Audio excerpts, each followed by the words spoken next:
আসসালামু আলাইকুম ওয়া রাহমাতুল্লাহি ওয়া বারাকাতুহু। ইসলামের প্রথম শ্রেণীর যে সকল সাহাবী ছিলেন তাদের মধ্যে অন্যতম হলেন আবু যর গিফারী রাদিয়াল্লাহু আনহু। আবু যর আল গিফারী আল কিনানী, যিনি জুনদুব ইবনে জুনাদা ইবনে সুফিয়ান নামে পরিচিত ছিলেন, তিনি হলেন নবী সাল্লাল্লাহু আলাইহি সাল্লামের সময়ে ইসলাম গ্রহণকারীদের মধ্যে চতুর্থ কিংবা পঞ্চম ব্যক্তি। তিনি বনু গিফার গোত্রের সন্তান ছিলেন। তার জন্মের তারিখ সম্পর্কে কিছু জানা যায়নি। তিনি 652 খ্রিস্টাব্দে মদিনার পূর্ব মরুভূমি আর রাবায়া নামক স্থানে মৃত্যুবরণ করেন। তিনি ইসলামের জন্য যা কিছু করেছেন সেটি কোনোদিন ভুলবার নয়। তিনি মুহাজিরদের মধ্যে অন্যতম ছিলেন। প্রাথমিক জীবন জুনদুব ইবনে জুনাদা আবু যর গিফারী রাদিয়াল্লাহু আনহু নামে পরিচিত। তিনি ছিলেন গিফার গোত্রের সন্তান। মক্কার বাইরে জগতের সাথে মক্কার সংযুক্তি ঘটেছিল যে ওয়াদান উপত্যকাটি, সেখানেই ছিল গিফার গোত্রের বসতি। মক্কার কুরাইশদের বাণিজ্য কাফেলা ওখান দিয়ে সিরিয়ায় যাতায়াত করত ব্যবসা বাণিজ্য করার জন্য। এইসব কাফেলাদের নিরাপত্তা দিত এই গিফার গোত্রের লোকেরা। তার বিনিময়ে সামান্য কিছু অর্থ পেত। এটা দিয়ে তাদের জীবিকা নির্বাহ করত। ডাকাতি রাহাজানি ছিল তাদের প্রধান পেশা। মাঝে মাঝে তারা বাণিজ্য কাফেলাতে লুটতরাজ চালাত। আবু যর ছিল এই কাবিলারই সন্তান। বাল্যকাল থেকে তিনি ছিলেন অসীম সাহস, প্রখর বুদ্ধিমত্তা ও দূরদৃষ্টির জন্য ছিলেন সকলের থেকে স্বতন্ত্র। জাহেলি যুগে প্রথম ভাগে তার পেশা ছিল রাহাজানি। গিফার গোত্রের একজন দুঃসাহসী ডাকাত হিসেবে তিনি খ্যাতি অর্জন করেছিলেন। তবে কিছুদিনের মধ্যেই তার জীবনে ঘটে এলো এক বিপ্লব। তিনি তার গোত্রের লোকেরা আল্লাহ ছাড়া মূর্তি পূজা করত। তাতে তিনি গভীর ব্যথা অনুভব করত। তিনি সে সকল মূর্তি পূজা পরিত্যাগ করে এক আল্লাহ ছাড়া অন্য কাউকে তিনি ইবাদত করা পছন্দ করতেন না। তাই তিনি একাগ্রতে আল্লাহর ইবাদতে ঝুঁকে পড়লেন। যখন সমগ্র আরব দেশ গুমরাহি আতল গহ্বরে নিমজ্জিত ছিল, আবু মাশার বলেন, আবু যর গিফারী জাহেলি যুগেই একাত্মবাদী ছিলেন। এক আল্লাহ ছাড়া অন্য কাউকে তিনি উপাস্য বলে বিশ্বাস করতেন না। অন্য কোনো মূর্তি বা দেবদেবীর পূজা করতেন না। তার বিশ্বাস আল্লাহর ইবাদত মানুষের কাছে পরিচিত ছিল। এই কারণে যে ব্যক্তি সর্বপ্রথম রাসূল সাল্লাল্লাহু আলাইহি সাল্লামের আবির্ভাবের সংবাদ দিয়েছিল, তিনি বলেছিলেন, হে আবু যর গিফারী রাদিয়াল্লাহু আনহু, মক্কায় একজন তোমার মতোই এক আল্লাহর বিশ্বাসী। তিনি মানুষকে লা ইলাহা ইল্লাল্লাহ বলে সম্বোধন করতেছেন, মানুষকে আল্লাহর পথে ডাকছেন ইসলাম গ্রহণ। ইবনে আব্বাস রাদিয়াল্লাহু আনহু থেকে বর্ণিত, তিনি বলেন, মুহাম্মদ সাল্লাল্লাহু আলাইহি সাল্লামের আবির্ভাবের সংবাদ যখন আবু যর গিফারী রাদিয়াল্লাহু আনহুর নিকট পৌঁছল, তখন তিনি তার ভাই উনাসকে বললেন, তুমি উপত্যকায় যে ওই ব্যক্তির সম্পর্কে জেনে আসো, যিনি নিজেকে নবী বলে দাবি করেছেন। তার কাছ থেকে আসমান থেকে সংবাদ আসে। তার কথাবার্তা মনোযোগ সহকারে শোনো এবং ফিরে এসে আমাকে শোনাও। তার ভাই মক্কামুখী রওনা হয়ে ওই ওই ব্যক্তির নিকট পৌঁছলে তার কথাবার্তা শুনলেন।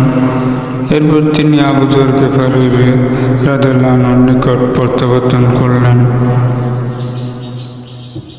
তিনি তাকে দেখেছিল যে রূপ, তিনি উত্তম স্বভাবের লোক ছিল এবং লোকদেরকে এমন কালাম পড়ে শোনাতেন যা কোনো পদ্য নয় এবং গল্প নয় বা কোনো উপন্যাস নয়।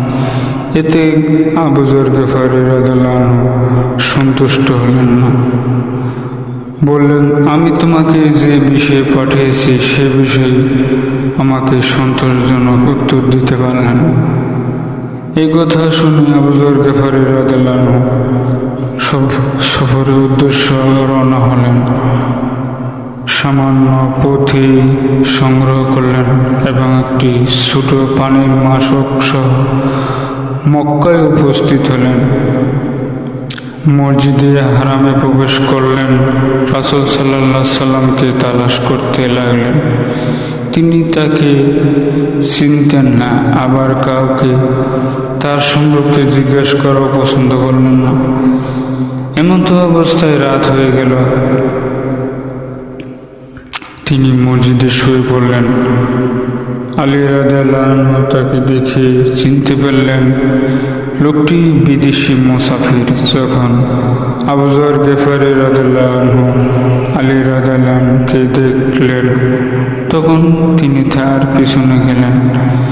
কিন্তু সকাল থেকে সন্ধ্যা পর্যন্ত একে অপরকে কোনো জিজ্ঞাসাবাদ করলেন না। আবু যর গিফারী রাদিয়াল্লাহু আনহু পুনরায় পাথে মাসক নিয়ে মসজিদে হারামের দিকে চলে গেলেন। এই দিনটি এমনিভাবে কেটে গেল, কিন্তু রাসূল সাল্লাল্লাহু আলাইহি সাল্লামের কোনো সন্ধান পেলেন না। সন্ধ্যা ঘনিয়ে এল। তিনি পূর্বের দিনের নেই শোয়া ঘরে গেলেন এবং সেই স্থানে তিনি শুয়ে পড়লেন। তখন আলী রাদিয়াল্লাহু আনহু তার পাশ দিয়ে যাচ্ছিলেন। তিনি বললেন, এখন কি মুসাফির ব্যক্তির গন্তব্যস্থানের সন্ধান লাভের সময় হয়নি? সে এখনো এই জায়গায় অবস্থান করছে। তিনি তাকে সঙ্গে নিয়ে গেলেন। পথিমধ্যে কেউ কাকে কোনো কিছু জিজ্ঞেস করলেন না। এভাবে 3টি দিন হয়ে গেল। আলী রাদিয়াল্লাহু আনহু পূর্বে নেই তার পাশ দিয়ে যেতে লাগলেন। তিনি তাকে সঙ্গে নিয়ে গেলেন। এরপর তিনি তাকে জিজ্ঞেস করলেন, তুমি কি আমাকে বলবে না কি জিনিস এখানে আসতে তোমাকে উদ্ধৃত করেছে, যার জন্য তিনি 3 দিন ধরে এখানে অবস্থান করছে? তুমি যদি আমাকে সঠিক পথ এবং প্রদর্শনের পাকাভুক্ত করতে অঙ্গীকার করো, তবে আমি তোমাকে সে বিষয়ে বলবো। হযরত আলী রাদিয়াল্লাহু আনহু অঙ্গীকার করলেন এবং আবু যর গিফারী রাদিয়াল্লাহু আনহু তার আগমনের উদ্দেশ্যে বর্ণনা করলেন। আলী রাদিয়াল্লাহু আনহু বললেন, তিনি সত্য এবং তিনি আল্লাহর রাসূল সাল্লাল্লাহু আলাইহি সাল্লাম। যখন ভোর হয়ে যাবে তখন তুমি আমার অনুসরণ করবে। তোমার জন্য ভয়ের কারণ আছে। এখন যদি কোনো কিছু আমি দেখতে থাকি তবে তুমি আমার অনুসরণ করবে। আমি যে ঘরে প্রবেশ করব সে ঘরে তুমি প্রবেশ করবে। আবু যর গিফারী রাদিয়াল্লাহু আনহু তাই করলেন। আলীর দেখানো পথ অনুসরণ করলেন এবং রাসূল সাল্লাল্লাহু আলাইহি সাল্লামের ঘরে প্রবেশ করলেন। তিনিও সেই ঘরে প্রবেশ করলেন। তিনি রাসূল সাল্লাল্লাহু আলাইহি সাল্লামের কথাবার্তা শুনলেন এবং ওই স্থানে ইসলাম গ্রহণ করলেন। রাসূল সাল্লাল্লাহু আলাইহি সাল্লাম বললেন, তুমি তোমার স্বগৃহে ফিরে যাও এবং আমার নির্দেশ না পৌঁছা পর্যন্ত আমার ব্যাপারে তাদেরকে অবহিত করবে। আবু যর রাদিয়াল্লাহু আনহু বললেন, ওই সত্তার কসম যার হাতে আমার প্রাণ, আমি আমার ইসলাম গ্রহণকে মুশরিকদের সম্মুখে উচ্চ স্বরে ঘোষণা করব। এই বলে তিনি বেরিয়ে পড়লেন। মসজিদে হারামে গিয়ে উপস্থিত হলেন এবং উচ্চ স্বরে বললেন, লা ইলাহা ইল্লাল্লাহ মুহাম্মাদুর রাসূলুল্লাহ, আশহাদু আল্লা ইলাহা ইল্লাল্লাহ ওয়া আশহাদু আন্না মুহাম্মাদুর রাসূলুল্লাহ। লোকজন উপস্থিত হয়ে উত্তেজিত হলেন এবং তার উপর ঝাঁপিয়ে পড়লেন এবং তাকে প্রহার করতে করতে মাটিতে ফেলে দিল। এমন সময় আব্বাস রাদিয়াল্লাহু আনহু এসে তাকে আগলিয়ে রাখলেন এবং বললেন, তোমাদের বিপদ অনিবার্য। তোমরা কি জানো এই লোকটি গিফার গোত্রের লোক? তোমাদের ব্যবসার দলগুলো গিফার গোত্রের নিকট দিয়ে সিরিয়া যাতায়াত করতে হয়। তুমি যে তাকে আক্রমণ করলে, তোমরা যে তাকে আক্রমণ করলে গিফার গোত্ররা জানতে পারলে তোমাদের উপর প্রতিশোধ নেবে। এই কথা বলে তিনি তার হাত ধরে তাকে রক্ষা করলেন। পরের দিন ভোরে তিনি অনুরূপ বলতে লাগলেন। লোকেরা তার উপর ঝাঁপিয়ে পড়ে তাকে বেধড়ক প্রহার করতে লাগল। আব্বাস রাদিয়াল্লাহু আনহু এসে তাকে আবারও রক্ষা করলেন। দাওয়াতের কাজ। নবী সাল্লাল্লাহু আলাইহি সাল্লাম ইসলাম গ্রহণ করলে তিনি তার স্বগোত্রের দিকে ফিরে যেতে বললেন এবং তার গোত্রকে ইসলামের দাওয়াত দিতে বললেন। আবু যর গিফারী রাদিয়াল্লাহু আনহুর কল্যাণে গিফার গোত্রের লোকেরা ইসলামে গ্রহণ করেছিল, যেহেতু তিনি ওই গোত্রের একজন সম্মানিত প্রভাবশালী ব্যক্তি ছিলেন। হিজরতের পর তিনি তার গোত্র নিয়ে মদিনায় চলে আসেন এবং মুহাম্মদ সাল্লাল্লাহু আলাইহি সাল্লামের সাথে যোগ দেন। মুহাম্মদ সাল্লাল্লাহু আলাইহি সাল্লাম একবার তার সঙ্গে বলেছিলেন, আসমানের নিচে এবং জমিনের উপরে আবু যর গিফারীর চেয়ে অধিক সত্যবাদী কেউ নেই। যুদ্ধ। আবু যর গিফারী রাদিয়াল্লাহু আনহু বদর, উহুদ ও খন্দক যুদ্ধের পর মদিনায় হিজরত করেন, যার ফলে এসব যুদ্ধে অংশগ্রহণ করা তার জন্য সম্ভব হয়নি। অগ্রগামী মুসলিম হিসেবে তাবুক যুদ্ধে অংশ নেবেন, এটাই ছিল তার কাম্য। কিন্তু যুদ্ধে তাকে দেখা গেল না। আসলে আবু যর, যার মূল বাহিনী পিছনে ছিলেন, তার উটটি ছিল মন্তর গতির দুর্বল উট নিয়ে তিনি দ্রুত চলবার জন্য চেষ্টা করলেন, কিন্তু তাতে তিনি ব্যর্থ হয়ে গেলেন। জিনিসপত্র নামিয়ে কাঁধে তুলে পায়ে হাঁটা শুরু করলেন। এদিকে মুসলিম শিবিরে কানাঘোষা শুরু হলো। সাহাবারা বলতে শুরু করলেন, আবু যর মনে হয় পিঠ টান দিয়েছে, মুনাফিকদের মতো তিনিও দল ত্যাগ করেছে। খানিক বাদে মুসলিমরা দেখতে পেল দূর দিগন্তে একজন মানুষ একা হেঁটে আসছেন। তারা ব্যাপারটা মুহাম্মদ সাল্লাল্লাহু আলাইহি সাল্লামকে বললেন। তিনি বললেন, এটা যেন আবু যর হয়। সাহাবীরা গভীরভাবে নিরীক্ষণ করতে চিনতে পারল। বললেন, ইয়া রাসূলুল্লাহ, এতই আবু যরই? মুহাম্মদ সাল্লাল্লাহু আলাইহি সাল্লাম বললেন, আল্লাহ আবু যরের উপর রহমত পোষণ করুন, সে একাকী চলে। যুহুদ। আবু যর ছিলেন প্রাকৃতিকভাবেই সাদাসিধে, দুনিয়া বিমুখ ও নির্জনতা প্রিয় স্বভাবের মানুষ। নবী সাল্লাল্লাহু আলাইহি সাল্লামের মৃত্যুর পর তিনি দুনিয়ার সাথে একেবারে সম্পর্কহীন হয়ে পড়েন। তিনি দৃঢ়ভাবে বিশ্বাস করলেন, মুসলিমদের প্রয়োজনের বেশি সম্পদ জমা করা হালাল নয়। আবু যর জুহদ ছিল এতটাই কঠোর যে জনগণ ও শাসন কর্তৃপক্ষের সাথে তার ঠিকমতো বনিবনা হচ্ছে না। উসমানের খেলাফতকালে আবু যর শামে ছিলেন, তখন শামের শাসনকর্তা ছিল মুয়াবিয়া। রোমানদের সাথে মুসলিমদের তখন যুদ্ধ চলছিল, তাই শাম হয়ে উঠে গেল গনিমতের আধার।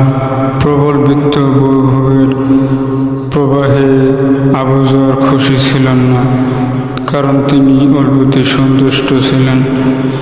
তিনি মুসলমানদের বকাঝকা করলেন, তারা সম্পদ জমা রাখত, সে কারণে তাদের তিরস্কার করতেন। বিষয়টা জনমতে অসন্তোষ জন্ম দেয়।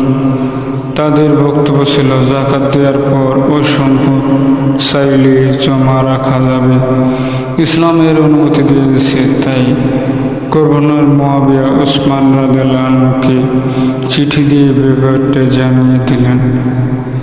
তার জন্য শামের স্বাভাবিক জীবন বিঘ্ন হচ্ছে।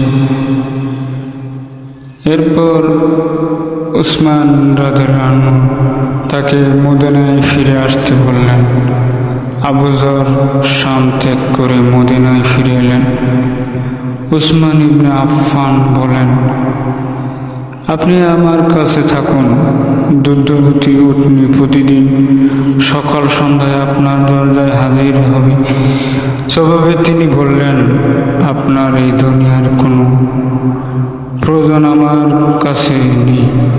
অতঃপর আবু যর গিফারী রাদিয়াল্লাহু আনহু জনমানবহীন মরুভূমি এক নির্জন জায়গায় আর-রাবায়া নামক প্রান্তরে চলে গেলেন। সেখানে একা একা জীবন কাটাতে লাগলেন। এক সময় 652 খ্রিস্টাব্দে সেখানে মৃত্যুবরণ করেন। তার জানাজায় ইমামতি করেন প্রখ্যাত সাহাবী ইবনে মাসউদ রাদিয়াল্লাহু আনহু। অবদান: আবু যর থেকে বর্ণিত মোট ৮০টি হাদিস, তার মধ্যে ১২টি হাদিস মুত্তাফাক আলাইহি, অর্থাৎ ইমাম বুখারী ও মুসলিম উভয় বর্ণনা করেছে। ২টি বুখারী হাদিস এবং ৭টি মুসলিম হাদিস এককভাবে বর্ণনা করেছে। অন্যদের তুলনায় তিনি বর্ণিত হাদিসের সংখ্যা এত কম হওয়ার কারণ তিনি সবসময় চুপচাপ থাকতেন, নির্জনতা পছন্দ করতেন, মানুষের সাথে মেলামেশা কম করতেন। এই কারণে জ্ঞানের অধিকারী হয়েও তিনি তেমন প্রসার লাভ করেনি। অথচ আনাস ইবনে মালিক, আব্দুল্লাহ ইবনে আব্বাস রাদিয়াল্লাহু আনহুর মতো বিদ্বান সাহাবী তার নিকট গান আয়োজন করেছেন। আল্লাহ পাক এরকম সাহাবীদের জীবন মেনে চলে আমাদের তৌফিক দান করুক। সম্পূর্ণ ভিডিওটি দেখার জন্য অনেক অনেক ধন্যবাদ।